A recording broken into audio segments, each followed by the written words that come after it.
Hello, what's up, everyone, and welcome to Irving Plaza's Instagram account. My name is Christian. I am a guy that books shows at Irving Plaza, and I have done for a long time. I hope everybody's doing good. The weather is beautiful out.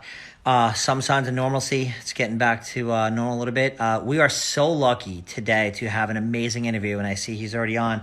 We're going to talk to the one and the only Corey Glover from the legendary Living Color. He's on. I'm just going to grab him. So what's up, man? Let's do this. All right, let me request Corey, and then we'll do this.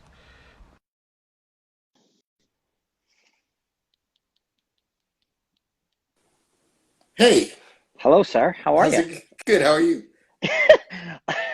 I'm not gonna lie. I've been a promoter for a long time, probably like 20 years, and I don't get starstruck, and I just did. So sorry about that.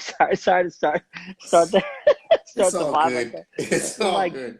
yo, I'm talking to Corey Glover. This is sick. How you doing? I'm good. I'm good. Just surviving. Yeah, It's a weird place to be right now. the world is a weird place to be right now. That's for sure. That's for But sure. But like, do you feel like I think when this year started and all of the bad things started happening, a lot of people were like, well, this is just a weird year, bad things are happening. But now it feels like some change might be coming about. Do you agree with that? You think there's some like we might be heading in a good direction I with some of I, this? I think it should go in a good direction. I'm hoping that an overwhelming majority of people realize that things have to change in this world, and if they don't, then it's only going to continue. It's only going to get worse. Yeah. And I think that there's conversations happening that haven't happened before, right? Like, and Absolutely. they're in people's face. Well, And I think the conversations have been going on, but I think there's a wider sort of it's broadened. The conversation is broadened in a way that it sure. hasn't in a very long time. Well, I'm first of all, I'm so psyched that we get to talk to you because it's amazing listening to your music, stuff that you wrote 30 years ago, and how relevant it is to today. And yeah, I think that's the saddest part about it. that We talked about these things in a time when nobody really wanted to have the conversation, yeah, and now I'm grateful that people want to talk about it and really want to talk about it, except a small, well, not even a small, but a pocket of people who are incensed by it. Imagine how, you know, I felt for the last 30 years when right. you hear a song like Open Letter to a Landlord, or you hear a song like just name a song, This is the Life, any of these songs that we've done in the past. Some of the stuff I've done on my solo record has always been about the situation that we find ourselves in. Yeah. And now we are faced with it. It's clear that we have to face it. We have to deal with it. To what you just said, I think back at this picture that I saw from the Women's March a bunch of years ago, and there was this elderly lady. I don't know if you ever saw this picture, but it's amazing. This elderly lady, she's probably in like her 70s or 80s, but she's at Mm, the Women's March and she's holding a sign that says, "I still can't believe I have to march for this shit." absolutely. Exactly. Exactly. Um, Fortunately, that we have a voice. Yeah. Fortunately, we have an ability to go out into the street and let our voices be heard. Um, Part of the reason why I did music was to be heard, was to talk about the things that were going on in my world, and hopefully somebody could relate to it. And people did, but it still seems like it didn't make a difference, and that's kind of sad. But if I may, real quick, Mm, I think, for me, like I said, I've been a fan for a long time, and the first time I ever heard of the topic of gentrification, honestly, was Open Letter to a Landlord. Like I never thought of it as a kid, because I grew up in Long Island, right. and as you know, like in Long Island, a lot of our families are from Queens and Brooklyn. Hmm. I never thought of it that way. I never thought about what you talked about in that song until I heard Right. it. And I was like, holy shit. And then being totally honest, when, 10 years later, when all of my Long Island friends start moving into those neighborhoods in Brooklyn and Queens, I'm like, wait, this is exactly what these guys were talking about. And was it 1989? Yeah. 1988, 89. Yeah. You think about the idea of where you live and what that signifies for some people. And, you know, this isn't the first time it's happened. This is not the last time it's happened.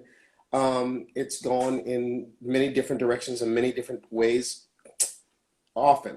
The neighborhood that I lived in, and myself and Vernon lived in, and the reason why the song was so relevant was because it was happening to us personally. It was happening to my grandmother, who lived in Harlem for most of her life and was kicked out because they wanted to raise the rents, basically. Yeah. It happens to people, and don't get me wrong. There's nothing wrong with if you're starting a family, if you want to move into a neighborhood that has definite potential and things like that. Understand that you're making yourself a part of a community. You're not taking Sure. over a community, and that's what we were trying to say. And doesn't seem to have gotten through. Well, what's incredible though is that that's like what 31, 32 years ago, and Hmm. that song is so relevant nowadays Right. because it just seems like every year there's more and more neighborhoods that are just outpricing people that grew up there, Right. and Not for nothing. I'm from Brooklyn. I'm from Crown Heights. Vern and I lived in Crown Heights for a very long time. Um, I don't recognize it now yeah, because it's not the neighborhood I grew up in. It's not the place that I knew. And that's good and bad. I mean, that means sure, that it got better. Things changed. Things are good. But at the same time, it's no longer the place. It has not retained. It's very hard to retain what it was back in the day. And not to say that doesn't happen all the time. My parents moved to that neighborhood. You know, they couldn't go to a real estate person to buy that house because they wouldn't sell to black people.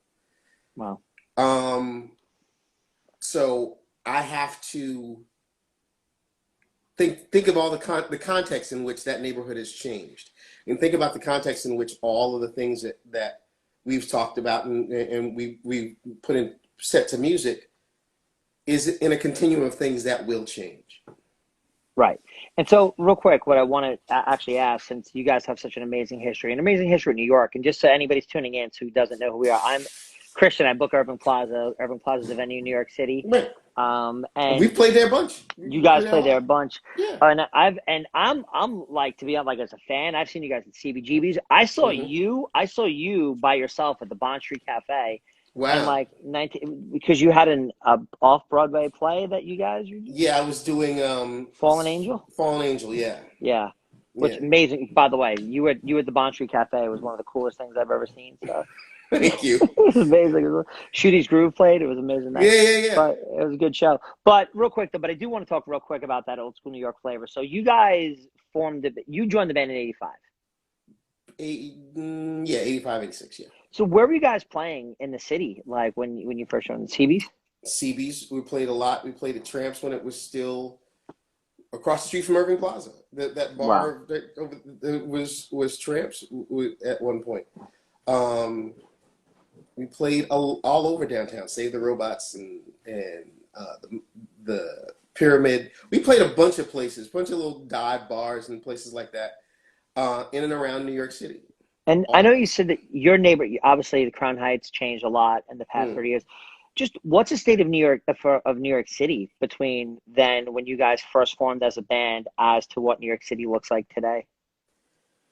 Well, only it's modernized. That's for sure. But what seems to be very interesting about it in places like Harlem and a place like Crown Heights and Bed-Stuy and Brownsville and the South Bronx and that kind of stuff is that the flavor of it. These are places when we were growing up, they're places you didn't want to be in for some reason. There are places you couldn't be in for some reason. There was a specific reason why you couldn't be there. But what has happened now is it's very difficult. It's a place that's very hard to live in economically because there are sections of the city that at one point were squats Yeah. on the Lower East Side. I Yeah. knew people who lived in those squats, and now the $1 million room buildings. It's not built for the people who actually live and work there, and that's sad. Well, I think also too, like I grew up in the hardcore scene, and I think a lot Mm, about how hardcore changed so much because hardcore was the music of struggle. right. It was street music, Hmm. and what happened was, like I said, I'm a suburban guy, but Right. like when it became suburban, it became about something different. You know, like it didn't have the same kind of struggle Mm, aspect that it did. And I think, you know, the CBGB scene, the mid 80s to late 80s hardcore scene, there was, it was a political movement. It was a social music, you know, and I absolutely. feel like that doesn't really happen in New York, even though, like you said, New York's a really expensive place to live. There was a real sense of struggle in music back in the 80s. Like, And I think it's still there. There's still small, very small yeah, small enclaves of pockets. that. Yeah. Yeah, that you can find people who are really talking about the struggle, Yeah. but it's very hard to do when you got to pay, some exorbitant price for rent. It's crazy. When you have to work two or three jobs just to be able to live in New York City. And I don't know how people do it. Honestly, I have I no idea how people do it. personally, I don't either. Yeah. I don't live in New York City anymore, and part of it was because I was priced out. Yeah. Because it was really, really expensive to live somewhere where you could raise a family and be somewhat solid and still talk about the things that were going on in the Sure. world that you lived in. Um, but you have to, you can't stop. You can't stop talking about what's going on around you. You can't, I know it's hard. I know it's difficult for you, for anybody to go to a protest when you got to go to work the next day. It's very difficult, Yeah. it's very difficult to rail about the system when you're a part of the system. So it's a tough road, but you have to figure it's a way to figure it out. There is a way to figure it out. Well, I'll say this. The quarantine, in a sense, was a blessing during this Mm, time because the absolutely. fact that so many people that, you know, like you said, so many people that work, and when you live in New York City, you said before, people work 2 to 3 jobs. People are workaholics in New York City out of necessity. Not You only have to because it's be. you have to be, you have to, like, you know how many side hustles everybody has. You have Everybody to has. be that How that person. how many Uber and Lyft drivers do you know that have Every have one a of my real friends. job? Have Yeah, a real job. You know, um, shit. I've thought about it a couple times myself, yeah, and still might do it. Because the way how you live is dependent on what you can provide for yourself and your family and whomever yeah. else that you care about. And unfortunately, it requires a lot. It requires a lot of your mental energy. It requires a lot of your physical energy. It's tough. And it's got to be really tough being a creative. I think about that all Mm, the time. Like, luckily, I work, you know, on the music, on the business side of it. hmm But I think about the creatives, you know, the younger people in bands, artists, comedians I know. New York Yeah, City is a really tough place for those guys absolutely. because as they're building up their career, their brand, whatever it is, hmm they're living in one of the most expensive places in the world. And it's impossible. And Seattle has the same problem too. Like in a lot of these other cities that are getting really expensive, they're outpricing the creatives because it's so hard to live in those places and be creative and try to, you know, just What's good whatever about your that, though, is that there are places in the United States, in particular. There are small towns that you can be as creative and you can do as much work as you possibly can. You can find a place.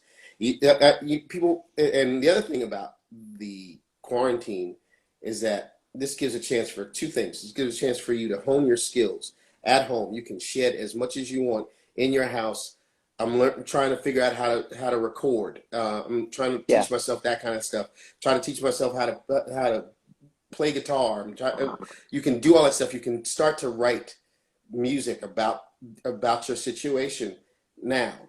And there, like I said, there are places outside of the major media centers that the major media centers are. The pandemic has created new media centers. They're called your living room. You Yeah. know, So true. and so you're not subject to the whims of what New York City has to offer you, or LA has to offer you, or San Francisco, or Austin, Texas, or Atlanta, or any Yeah. of those major metropolitan areas that you can do what you do outside of them and still flourish. So have you were quarantined the whole time, 3 months, 4 months? I was actually, yeah, I've been in quarantine. I was on the road doing a Bowie celebration. All Um, right. Cool. with alumni of the David Bowie band. Do And we have that? I know we had it at Irving Plaza before. Were you in the one that played Irving Plaza? yes, I Cool. was. Yeah. Yes. it was 2 years ago we were in Irving Yeah. Plaza. Yeah, yeah, and that was amazing. We had a bunch of folks. Sterling showed up. It was amazing. It was absolutely amazing. But we were doing that, and we were on the West Coast, and venues were shutting down because of COVID, and they shut us down. They shut the whole tour down. We all had to go home, and I came home, and the next thing I know, that few days later, they said everybody has to stay in place, Weird, right? quarantine. It's so weird. Yeah. Don't go anywhere. And I've been in the house ever since. Wow. Yeah, Yes. yeah. I haven't gone anywhere, It's really. not. I was talking to somebody about it today. Isn't it like, but like as you said, like it's almost like a reinvention period because there's so many things you could figure out. Like learn how to play the guitar. So many people I know learned how languages. Right. I made sauerkraut. I don't know why, but like why not? Exactly. My kids and I are learning how to bake. We're Awesome. cooking more. Yeah. It's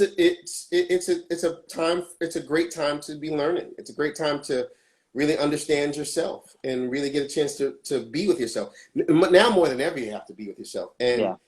um, I kind of love it. I like it. I like being at home. I like being um, in my own space, creative, and being creative in my own space, as opposed to having to run out and go into the city and figure out parking or figure out how to get on the Metro North to go to wherever it is I'm going, and Yeah. then be creative. Like I'm home, an idea comes to me, I can run down to my living room and start working on it. You know, That's, and you've been on the road for ever, right? I mean, always, is this the always. longest? Is this the longest you've had off since you started Yeah, working full time? absolutely, absolutely. And it was funny because we were working. Living Color did two music cruises just before that. I was only out with the Bowie thing for a week, and I was home. And it's like it was an abrupt stop. There was nothing happening. Nothing was going anywhere. And up until that point, I was working a lot, and it gave me a chance to really see that A, my house is a mess, and B, that I got work to do. I really do have work to do. That's beyond the performance aspect of it. There's things I have to clean up, things I have to clear up. Before I can get to my performance as a musician or as a singer or as an actor or whatever. No, it's amazing. It's like I said, it's an amazing time for reinvention. And I think a lot of people that have been quarantined probably didn't realize their house was a mess. There's a lot of people that are like, I mean, literally, I'm not gonna lie to you, my house was a mess. As a Right. promoter that listen here, like I go to work at 10 o'clock in the morning, come up at 2 or 3 o'clock in the morning. So like my house is definitely a mess, but figuratively, my house was a mess. You Oh know, my God. Yeah. Yeah. I mean, I got work to do. I still have work to do. I I got love that. drywall and spackling to do all over this place. Yeah. Well, if there's two words that I think we've all learned from this year, and that is do better. We can all do better, right? I think that Absolutely. like that's the constant theme between the quarantine, between the protests. It's always we can do better. We can learn, we can learn. We can always do more. Absolutely. We've got so much to do. We got, this, it's a terrible thing that's happening. It's a terrible thing.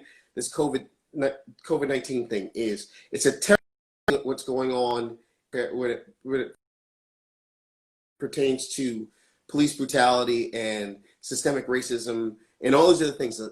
There's a huge thing that we can do, but we're in the house now and we are faced with it and we have to deal with it. Right, has to happen. This forced Yeah, us to have to deal with it's forced us to clean our house. yeah. Literally. It forces us to clean up our house. And we can't let it go by anymore because there's stuff that needs to be taken care of. There's a hole in the roof that needs to be fixed as it pertains to this world, and we Yeah. need to take care of it. And I think also too, what's important is there's a lot of uncomfortable conversations having that people have been pushing off for years that are happening. For millennia, for Yeah, hundreds of years, we have yeah, not had this conversation, yeah. and now we are forced to have it. And yeah, it's a difficult conversation. It's one of the most difficult conversations to have about dealing with who you are and how you got to be who you are. Sure.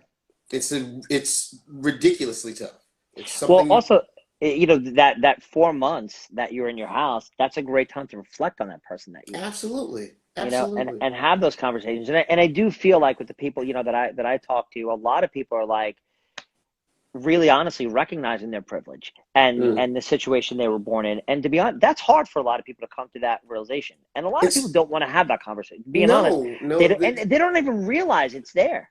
They don't want to realize it's there because it makes them culpable and puts them in a position where they have to say, I was wrong. Nobody likes to be wrong. No. Nobody And I, likes to be wrong. And I think So, also what's also important too, which is really crazy, is when you look at your family. I think there's a lot of mm, people that like. mm, I'm speaking on behalf as a white dude. I think like mm, a lot of the conversations I've had with other white friends during this is that when you look at your family and the people that you surround yourself with, you start to be like, why do they think like that? You know, like how is it that these people that I care about and love are so antiquated and they don't even realize it? they And those don't. are conversations that have to happen. And those are the conversations that have to happen. Those are the places that you have to get to. You have to get to very difficult places, and that's not going to happen overnight. It's not going to happen in the spans of 6 months. It's not going to happen in a year. It's not going to happen in 2 years. This is an ongoing conversation um, that's going to have to happen. It has to start now. Whatever it is, it has to start right this very second. Start to have the conversation, and then you can slowly but surely move into the more difficult spaces that exists in. When you get there, you have the knowledge that you've worked your way from where you are to where you've been, and that there is some progress. I think the biggest frustration that most people have is that it doesn't move one way or the other, that things seem to stay the same. As much as we progress and as much as we try to move forward, things still remain the same, and you fight against, you're still fighting a fight that you haven't had, that existed way before you were born in Yeah. some cases, and way before even some of your parents were born, some of your friends were born, some of you, like, this isn't new. It's This not None new. of this is new. No. But you have the ability to really talk about it. You have the ability to really get to the core of what this is and how it is and how it's happened. You know, no, some of these things haven't existed. Slavery hasn't existed for some odd years, but the results of it still do. And the idea of you talking about it in that way, talking about that what benefited you and what disenfranchised somebody else is a part of the conversation. Yeah. And I think that, you know, to be honest, for you guys, if I'm speaking bluntly, like a lot of me personally, thank God for music, right? Mm, Thank God for discovering, thank God for the stuff that you guys talk about. And like you right. said, you've been talking about it for 30 years. I mean, this is not a new thing, but how And important, living it even longer. yeah, So no, I understand. Yeah, no, and I understand. Yeah. But, and how long do you think that like, so, sorry, my boss just literally texted me. I was like, he was asking me to quote Gorilla Biscuits lyrics. I don't know why, but it's really funny. He's like, yo, quote that Gorilla Biscuits lyrics. But what I was gonna say, in this conversation, how important do you think music is? And actually, like, how important do you think it is that people do? Like, and to my point of like how I learned a lot of stuff, like, it is to teach people that might be unaware of things. it's, the information is there. We live in a very interesting age. We live in an age where you can find any and all information on any given subject on your phone. This is the most powerful tool you have for you. And you can find things that'll help you, and you'll find things that'll hinder you. Yeah, Um, there are people out there who have the answers. There are people out there that have lived the answers that you're seeking. And you just have to go look for it. It's there. And if you can't find it, someone will show you where it is. There's no doubt about that they yeah, will show you where that information that you might need for any given subject, um, and for you to understand it. And of course, you could go down a deep, deep, dark hole on those things in that area. But know that is whatever information you can get it. because it's nothing else. Nothing else matters right now. It is a matter of life and death, that you understand what the world is going on for a lot of people, a great deal of people, a great deal of people that you love, and a great deal of people that you respect. You have to understand that. And a lot of people that you don't respect, that you still have to understand that. You know. Yeah. I think, and that's Google everything, right? I think like having Google, I say to people, it blows my mind when I see people's like social media stuff that they don't Google. Right. Like it's the easiest thing on the planet. But, also to like what, you said too, it does kind of blow my mind that people listen to artists and don't understand their struggle. And I'm strictly speaking as a white dude, right? I can just speak from my perspective, and thinking that it's amazing to me that the amount of people that I know that listen to hip hop or listen to other bands that don't understand or aren't trying to understand it. They don't want to they don't want to understand it. Right. They don't want to understand. I hate to say it. Living Color wrote a song about it. It's called "Ignorance is Bliss." Yeah. Right, but it's also, but I think also too, unfortunately, people don't deal with things that they don't like, that they're not forced to deal with. And now this is a situation that I feel like it's in everyone's face. The protests are so omnipresent, they're everywhere, that I think now it's kind of like people really have to rethink things, because this is something that absolutely affects every single person in this country. And for you not to realize it, you're not doing your job as a citizen or as a human. No, not at all. And you have to know, for a long time, if you were to bring up certain subjects, like, why do we have to go through that all over again? Because it matters. It matters. It matters in a way that is vital, in that if you don't understand that information, if you don't get that information, I am subject to something that could be very dangerous for me and mine. Sure. That if I don't tell my son, if I don't give my sons the talk, and if you don't know what the talk is, it's dangerous for them still. Even if they know even if the information I give them is vital and they get it. If the person people that they're with don't get it, it's dangerous to them. And they have to, and we all have to know that. We all have to get to the point where it is understood where this stuff comes from and how it affects each and every human being on this planet. And do you find that like that there's a lot of, when you have fans that come see you, are people looking to chat with you about this stuff? Like, is this something that you get into a lot of conversations? We do get into a bunch of conversations, a bunch of friends. I made friends based on these conversations. I've made significant sort of inroads into other people's lives because of this. We talk to them before, after, during the show. I get, obviously because of all the stuff that's going down, I get friends that call me. It's like, is everything okay? Are you okay? Is everything all right? It's like one of my parents told me, walking down the street is an education. That everything you do is an education, and be just to be aware and just to be cognitive of what's going on around you is in and of itself an education. And please do that. That the music that you listen to, expand on the music that you listen to. That is also an education as to who and the people that you deal with, and who you see and how you see them will change who you are. Their reflection is a chance for you to absorb something.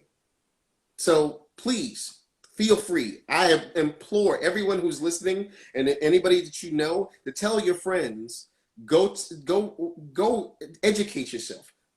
That's the key.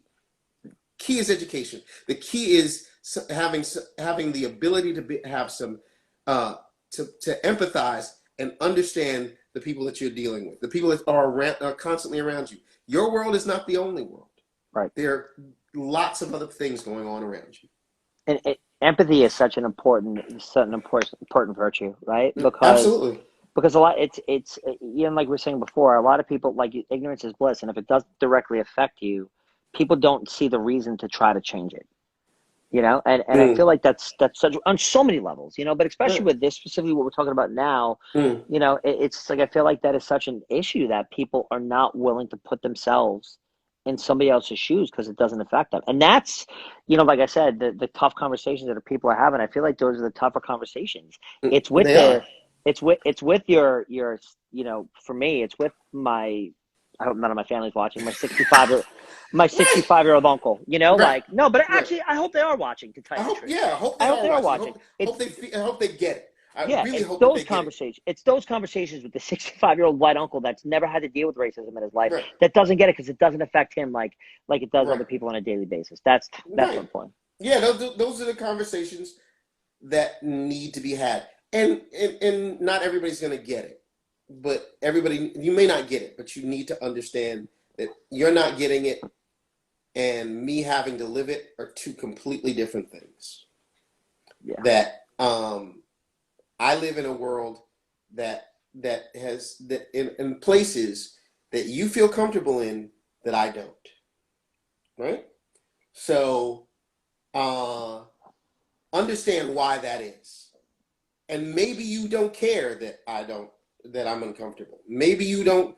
Maybe you fail to see the reason why I might be uncomfortable, but it still exists. So And as long as it exists, I'm gonna have to deal with it.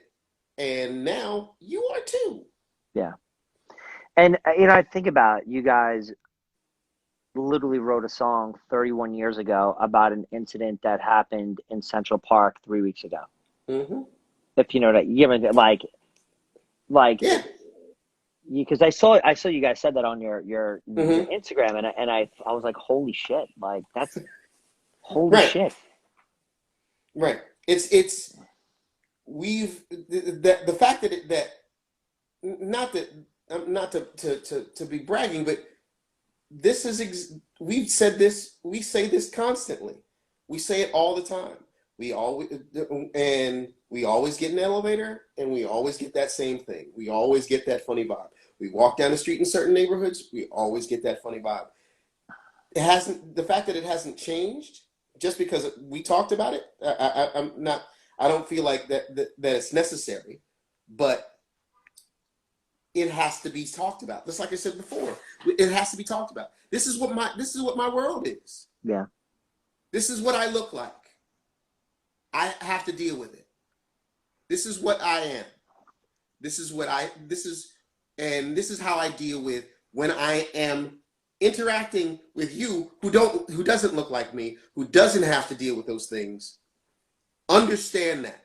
Please understand it, and understand it not as a slight to you, because you have no idea that you feel, you may not have that idea that you feel this way, but show some empathy. It hurts me that I have to continue talking about this, but I'm not going to stop until at least somebody hears me, at least till someone hears what is going on, understand what's going on.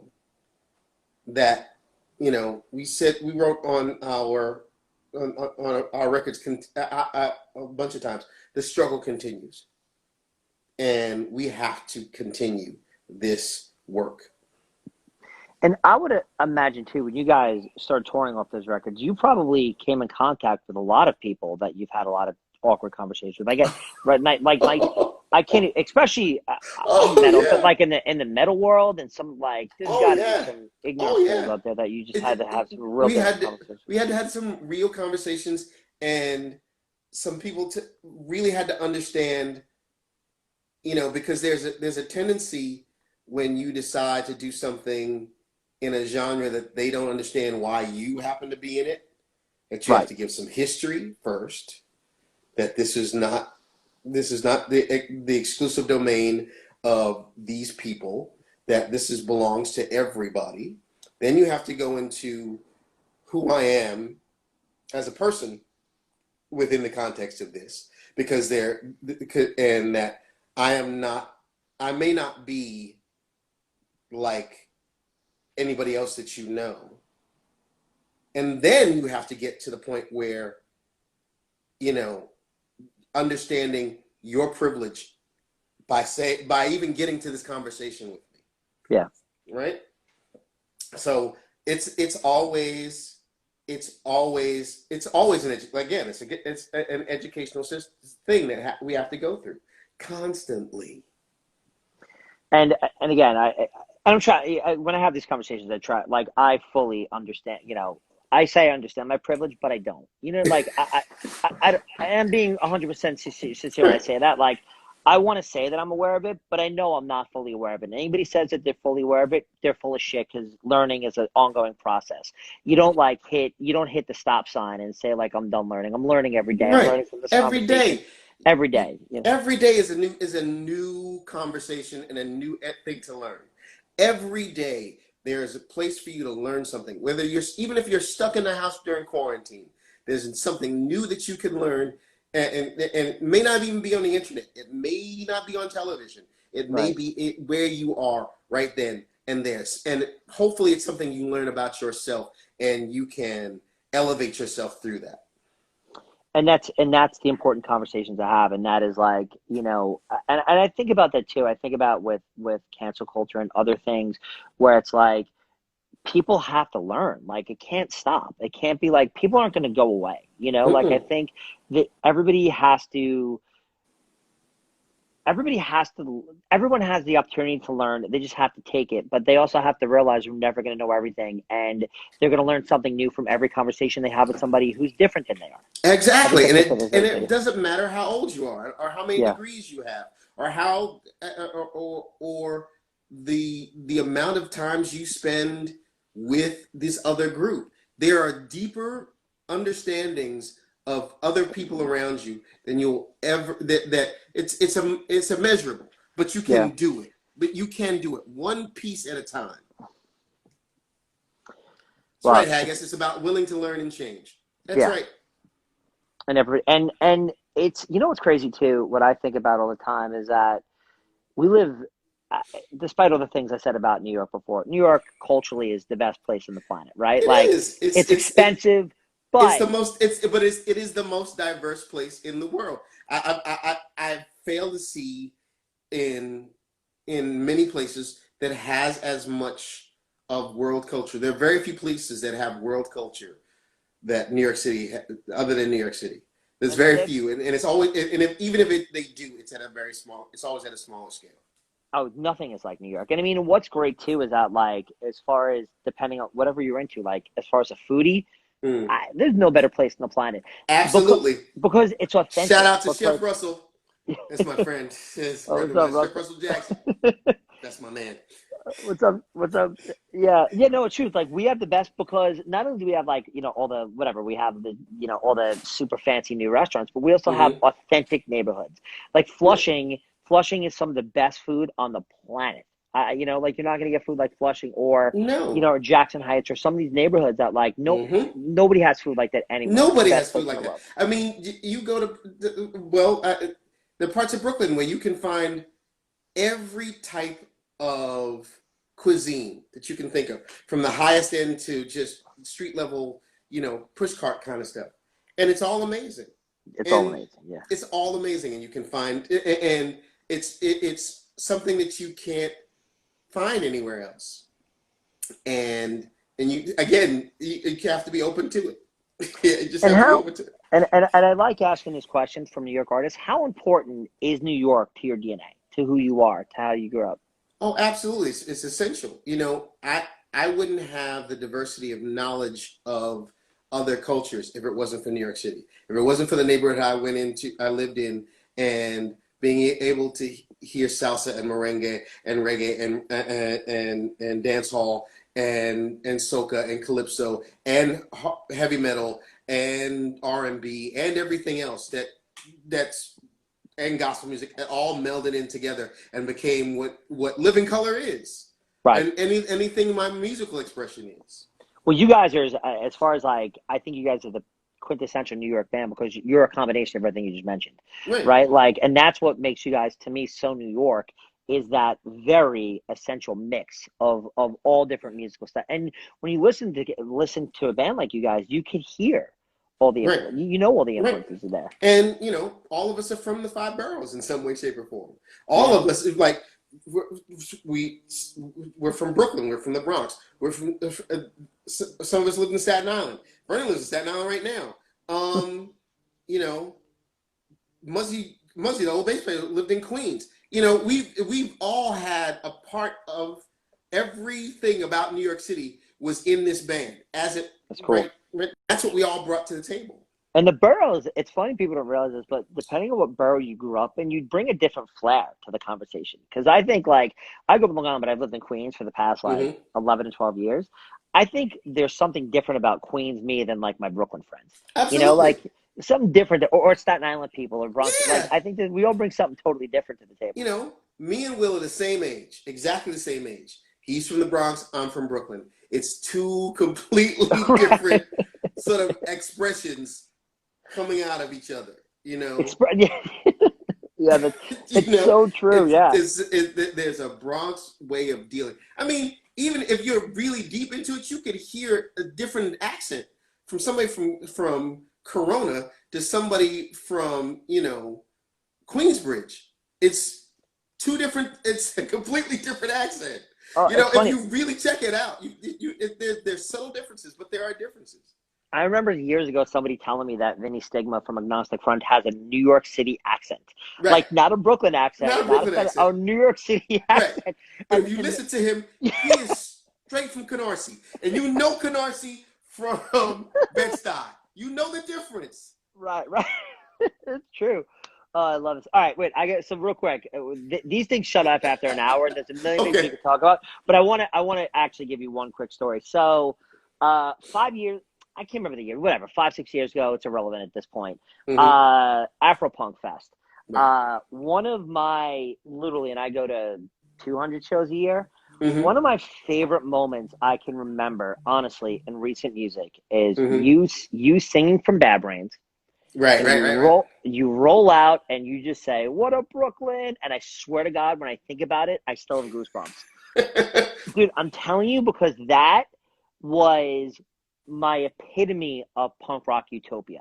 Was everybody watching you guys, and it was completely mixed. It was not like it was not predominantly anything. It was everybody watching you guys losing their fucking minds, going insane. That was electric. That seriously, I'm not even kidding you. And if there's any of my coworkers like watching this, I make my coworkers watch that shit, and I say, that is exactly what live music should be. It's like I get excited talking about it because just thinking about it, and thinking about watching it with my friends that I grew up in the scene with, and just like that moment was fucking incredible. Oh my God, I've had so many of those moments. We played back in the day. It was a new music seminar show. It was us, Leeway, Circle Jerks, and Bad Brains. Oh, Jesus. Eddie from Leeway's voice. Oh my God. Oh my God. Oh my God. Yeah. Yeah, that's amazing. And that was the most amazing show. I would go to hardcore matinees when I was younger, and it was small scale. Depending on who the band was, the dance floor was covered with people, but behind it there was nobody there. Right. And I would go to clubs like L'Amour's in Bay Ridge, which is a story in and of itself, and check out these hardcore bands, and to see the Roxy roller drink, which is a whole other history and a whole other story about it, filled to the brim with people just moshing their ass off, just skanking it all day, just for 5 hours, just over and over, just jumping off of shit. It was the most amazing shit I ever saw in my life. But I remember seeing you guys, and your energy was on that level, like the energy that and I remember watching you guys, like the one show that I remember, and you guys definitely gave me the gift of Bad Brains, because the first time I ever saw Bad Brains was opening up for a living call at Roseland in 1993. 93, yeah. I think Israel might have been the singer of Bad Brains at the time too. At the time, yeah. During Rise. And I remember watching, and his energy was sick. But I remember watching you guys and him and being like that, and like next, like hardcore energy, like next level, like you can't sit still watching this. Oh yeah, that was my, and like I said, when I was younger, a friend of mine, his name was Cyril, and he handed me 2 records. He handed me the first Fishbone record, and he gave me the Roar tape. So go home and listen to that. And I was done. Yeah. That was it for me. I was in it from then on out. And I went to a hardcore matinee one time. I was like 18 years old to see the Bad Brains, and my life was changed. Watching HR changed my life. Everything I wanted to be was right there. Right there. He had to, because he was saying stuff that was really sort of socially conscious, and he was doing it in a way that was in your face and didn't let up. And that's all I wanted to ever do. And that's swagger. That's no. Oh my God! I can't. Nobody can do it but him. And backflips with backflips and out of nowhere. Okay, here's the story. So we're doing a show back in the day.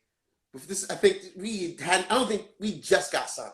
We did a show at this club downtown called The World. It's not there anymore. Oh yeah, I remember that. Yeah. And we opened for them. We opened for the Brains. And Vern and I are sitting there talking, and we're like, yeah, man, this is all great. This is great. And they're doing Pay to Come. And at the end, that whole bad HR, from a standing position, does a backflip and lands on the one. I was done. I can't do this shit no more. Fuck it, I'm out. Right, I quit. No one can stop this. I can't do this. Why am I doing this when this is around? I know, but he set that level so high. He did. That no one did it. And there was no one else that, in any kind of music, nobody was doing that. And I think about when I listen to Bad Brains, when I listen to the fact that and then they bring it down and do the reggae one stuff, drop stuff and the reggae stuff, and his voice was as smooth as glass. It was like, oh, fuck, I can't do this. Yeah, but I think it's good to have those people in your life that you look up to, because it always pushes the envelope. Like, you always want to push it like one step further to be like, I don't know if I can do that, but I can try. Right. I'm never going to do that. I am not that flexible. I cannot do any of that. Those flips. Oh, it was amazing. It was the most incredible thing. And me and Vernon, and everybody that was standing around us was looking at it with our jaws on. Holy shit! Like, I'm done. I'm through. This is my career. This is the thing I decided I want to do for the rest of my life. I can't do that. But how cool is it, though, that years later you guys are in the position to introduce people to me and a younger generation to Bad Brains that might not have known who they were? Right. That's the coolest thing right there. Well, is that we could, and it continues. We was on Shiprock this year, and I got introduced to a band called We Are Band Nerds. Incredible. Really? Incredible. Again, makes me think, why am I doing this when this exists? But they are incredible. Out of Texas. Great band. Hyro the Hero. Sick. Yeah. Sick. Yeah. Incredible. That kind of stuff. There's stuff out there. Like I said, you got everything you need in that phone. You know what I mean? You know what gets me amped, like, so mad all the time? When people talk about current music and say there's no good music, you ain't listening. You're not listening. You're not listening. You're not paying attention. Like you said, Spotify, your phone, it's so easy to find. I mean, I'm sure you did this too. As a kid, you scoured the thank you section of a CD, right? Right. Like, who is that? Who's that? And I did that with you guys. Believe me, every band that I actually looked up to, I definitely did. But now it's so much easier to do. You don't even have to make the investment, because then if you were actually looking it up, you'd have to go to the store and buy the CD. Now you can be like, who's this band? I'm going to check it out and listen to it. All you have to put into the search thing, put whatever you want, hardcore, whatever. You can put emotions into a search engine on any of the music sites, and then something will come up that you have never heard before. It'll blow your fucking mind. Yeah. Every time. Yeah. It's like but I love getting down those music K-holes. Like, this is a true story. The other day I was on this is totally real. This is really funny. I was on a dating app, and someone's like, I was like, I always talk about like what you listen to. Someone's like, oh, I'm listening to Phyllis Dillon, and I was like, okay, no idea. But then like that led me on a whole path of like music, Mm-hmm. like I think Right. it's important to like actually go on those weird, and also that's another thing too that I said, like you're saying before, listen to people, like have conversations, listen to Mm-hmm. people about music. Like, Oh, right. You want to get a real sense of somebody and really want to do that sort of thing that we talked about earlier about really yeah, talking to somebody and really getting to some of the deeper parts. Talk about the music they listen to and exchange the ideas that you're talking about through the music you two different people listen to. And I'm sure you'll find very, very interesting things. it is the best way to get to know. So honestly, I think it's the best way to get to know anybody. Like Absolutely. it's to understand with their music. Mm-hmm. This is such an important thing. Okay, so one more question I got to ask you, and then we'll go. Okay. So I have to ask because I'm a big wrestling fan, so I have to ask this. 10 years ago, how many brand new fans did you guys have that like were like, this is the sickest song ever because of the Because dude of in Chicago, CM Punk? some CM Punk, two things happened. We got Punk started using it as his entrance music, and then we got on the Grand Theft Auto and Guitar Hero soundtrack, and all of a sudden, 14-year-olds are coming to the shows because they heard that song Yeah, with Punk, or they heard the song on Grand Theft Auto, or they tried to play Vernon's guitar solo on yeah, Guitar Guitar Hero. Hero, Yeah, you know, and I love it. I love it. Like you said, introducing people to new music or music that they never heard before is a gift. Is a real gift.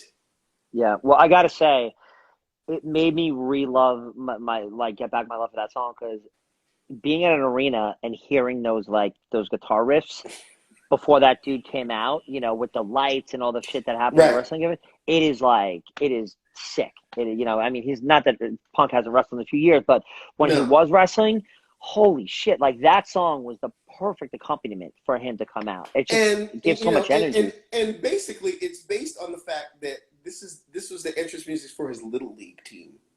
Yeah, where'd it come from? Do you know? Is that He how it's played. happened? That's how it happened when his little league team hit the field. His coach, God bless them, put on Cult of Personality, Wow. and that was his introduction. So little 12, 13-year-old Philip heard Cult of Personality, and So cool. it did it for him. And then when he got to WWE, he negotiated in his contract that this is my entrance music Because because that doesn't happen. They always write songs. Like WWE has its yeah, own in-house people that make the songs for them. He was like, nope, I want this song. I yeah. won't do it. I won't do it unless I get this song. And that was the first for them, for WWE and for any wrestling talent on their platform to bring in their own music. And then all of a sudden, everybody else started bringing in other songs. If it Yeah. wasn't for Phil and him being into cult personality. He's a real. He's edge. He's straight edge, dude. Yeah. So shout out to my fellow straight edge Yeah, guys. straight edge. Yeah. I keep it real. I keep it real. Look, I also got where is it? Can you see my PMA tattoo? Uh-huh. Shout out. Cool. This has been amazing. So real quick, if anybody has any questions, real quick, because we're gonna get kicked off in about 5 minutes. But if anybody Yeah. has anything they want to ask, that'd be amazing. I want to point out too, people are saying really cool things in the comments. Right. Somebody said the first time they ever actually heard Bad Brands when you guys covered it. Somebody else said, which is super cool. I didn't even know you guys did this. You guys did a Per Ubu cover? Yes. That is awesome. From the first record we did, Final Solution, we did that. We should re-release it too because it's really pertinent now. But yeah, we did Final Solution. Yeah. I did not realize that was a Per Ubu song. Yeah. Yeah. That is insane. Yeah. That's cool. Anybody you haven't covered who you would like to cover? Let me think. I guess there's somebody out there. I haven't. If I hear it sometimes, that's it's basically the reason why we do covers is because we like the song, and Sure. it's the reason why we did Who Shot You was I'm a big Biggie fan. Yeah, and it's awesome. I would do that. I would recite that over and over again everywhere I could because I thought it was the most incredible, amazing piece of music and an incredible thing to say. You could take it any way you want to. You can take it as the braggadocio of somebody trying to be tough, but anything. But if you listen to it in the context of what happened to Biggie at the end of it, you know, it's a story. It's an amazing story. So the fact that we got a chance to do it was I'm very thankful for. And I could never. I always want to do a Bad Brains cover. I I always, you know, I always want to do a, like, I can't sing like Eddie, but I do a Leeway tune if you know, again, there's somebody else I can't emulate. You know what I mean? But oh man, some of those early, like the Born to Expire Leeway stuff, that in the beginning of those intros are just yeah. Sorry. Oh, we could bug out about music all day. All day, right? I love that. It's so cool. Yeah. That's literally the only thing I have to talk about anybody on the planet, music. Right. I just get so excited talking about. I get stoked. I get flushed. Somebody asked me a question. What are glass teeth? On our last record, we put a song called Glass Teeth. And it's about consumerism, basically. It's like, what's next? Glass teeth, you know? And they shine. And that's what it's basically about. And and what's the deal with some new material? You guys writing anything new, or has the we're writing right now. We're all in the crib trying to figure out something. And trying to send each other bits and pieces of things, like, here's a groove here, here's a lyric here, and, you know, just trying to make the collaborative effort work while we are stuck in the house. That's awesome. That's at the same time, I got other projects too, so I'm working. Yeah. I got this other project called Disciples of Verity, really tough, drop D kind of hardcore. Oh, that's stuff. awesome. I'm really digging that. We just shot a video for that the other day. Like, we went up to somebody's house way up in the hills in upstate New York, and shot a video out there. So shout out to everybody from Disciples, and the record should be coming out in the next month or so, and it's going to be on radio. So look out for that. So I'm also, you know, so I'm just constantly kind of keep busy. You know what I mean? Cool, that's awesome. Well, I don't want this interview to get cut off, because that's what Instagram does. They just cut our shit straight. So I know. So I'm talking about friends. I'm seeing all my friends on here. Juice. Anyway. Well, sorry this is getting cut off, but thank you a million times over for doing this. It's been amazing. This has been super fun. Cool. I love it. I'm having a great time. Cool. Well, so Urban Plaza has been closed for about a year. We're renovating. I know. I walked past there before all this craziness went down. It's like, what the fuck happened? And then realized that they're renovating the place. Okay. It was time. We had to do it. It's been, you know, like I think like 30-something years since the last renovation, so we got to keep up with the time. So, but I mean, when we open, you guys have to come back. Like, absolutely. I'll bother a good friend and the guys at TKO. Like, I'll bring you guys back, because I want to meet you in person. Right I only met Vernon once when he was like putting gas in his car or something. I bothered him, but I do want. But we'll talk about music all night, I promise. Excellent. We could do that. We could do that all day. Thank you. And thank you so much for the conversation. Was really open, really honest, and I really appreciate it. And thank you so much for joining us. Cool. Thanks everyone for watching. Okay, we'll check you later. Thanks so much. All right, peace. Yeah.